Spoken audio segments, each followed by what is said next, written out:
Hola, ¿qué tal? Iniciaré con esta presentación que forma parte de las actividades del extraordinario corto del programa de la licenciatura en psicología, específicamente de la asignatura Métodos de Evaluación en las Neurociencias del Comportamiento, que está a cargo del doctor Jorge Alberto Guzmán Cortés. Presenta un servidor, el alumno Abelardo Cisneros Ramírez. El tema que abordaré es la neurociencia cognoscitiva.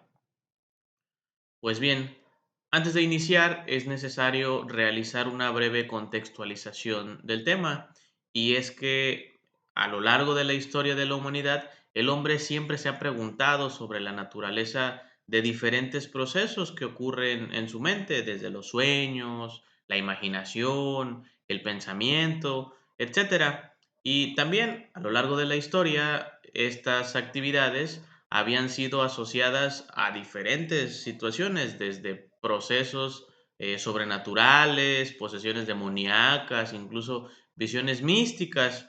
Sin embargo, conforme la ciencia y el hombre se iba desarrollando, pues se fueron dando cambios de paradigmas que nos permitieron pues tener actualmente una visión diferente de esos procesos. Específicamente se identificó que el órgano que formaba parte fundamental de estos procesos pues era el cerebro, y en este sentido actualmente se han podido identificar incluso áreas del cerebro que están asociadas a funciones específicas del pensamiento, e incluso más recientemente se han identificado redes neuronales, es decir, partes del cerebro, diversas partes del cerebro que trabajan de manera conjunta para desarrollar una sola tarea.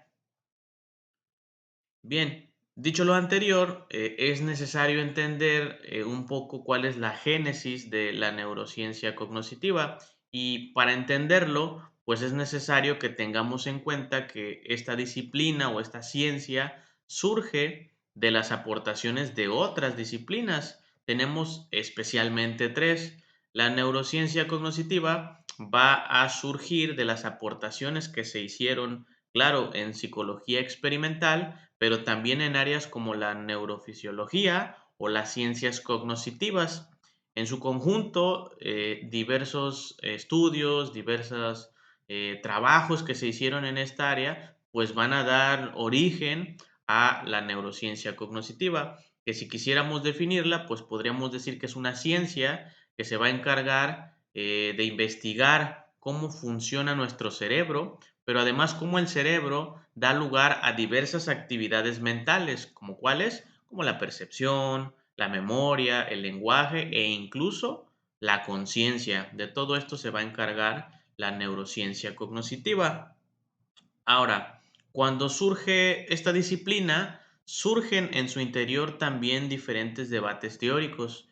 Especialmente se va a dar el dilema de que se crean dos paradigmas muy marcados. Tenemos por un lado el paradigma estructuralista y por otro lado el funcionalista.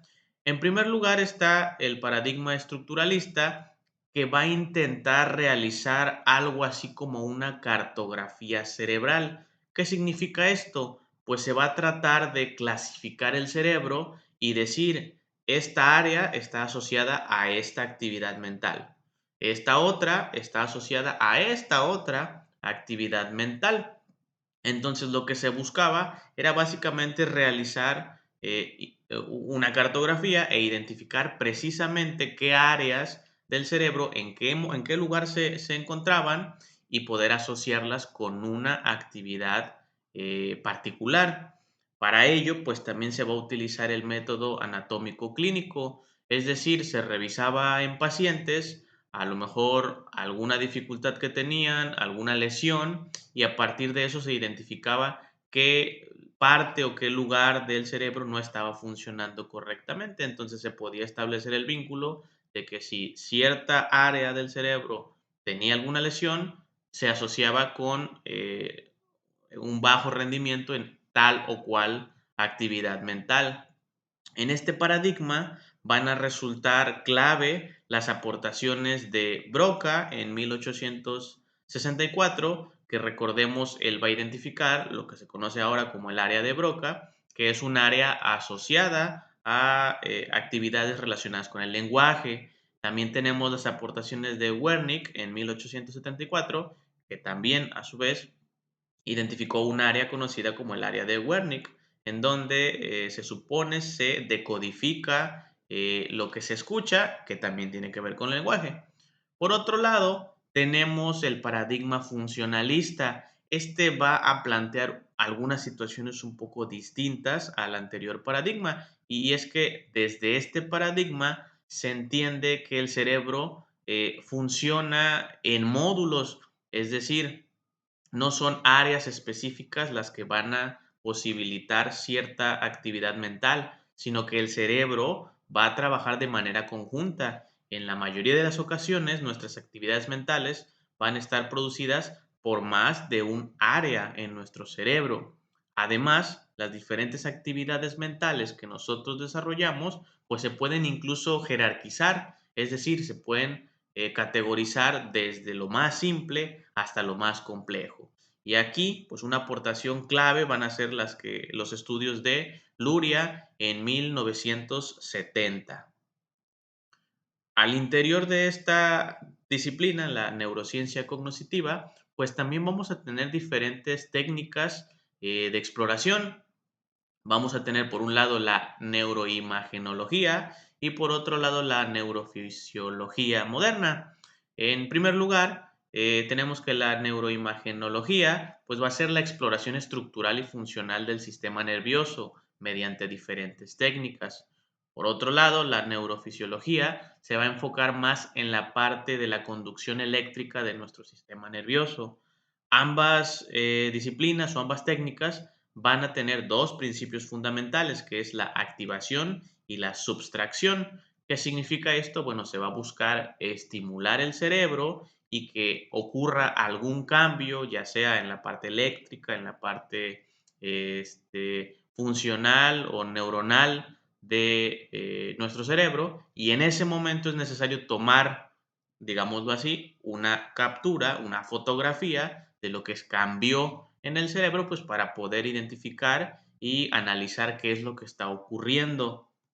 En este sentido, pues tendremos diversas técnicas. Tenemos, por ejemplo, el electroencefalograma. Esta técnica pues se va a enfocar especialmente en medir la actividad eléctrica en el cerebro, y para ella se van a colocar algunos discos en el cuero cabelludo para poder tener muy bien precisa la imagen de cómo va cambiando la actividad eléctrica en el cerebro.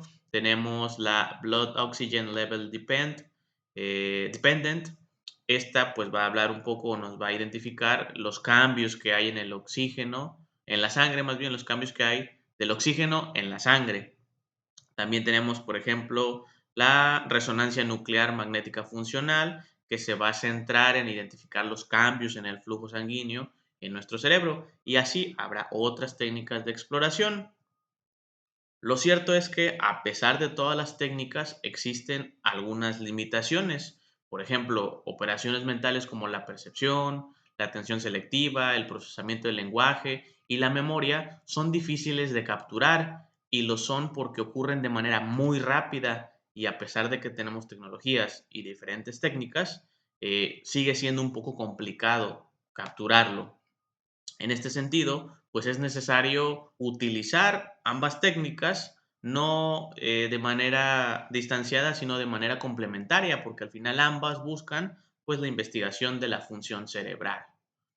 Como conclusiones, podemos mencionar que ambas técnicas pueden ser usadas en conjunto para seguir aprendiendo sobre el cerebro. La tecnología actual nos permite no solo entender de mejor manera nuestro cerebro, sino que nos permite plantearnos nuevas preguntas. Cuestiones como la conciencia o la representación del mundo, pues ahora pueden ser estudiadas desde otra perspectiva gracias a esta disciplina, la neurociencia cognitiva. Finalmente, estas son algunas de las referencias utilizadas en este trabajo. Muchas gracias por su atención.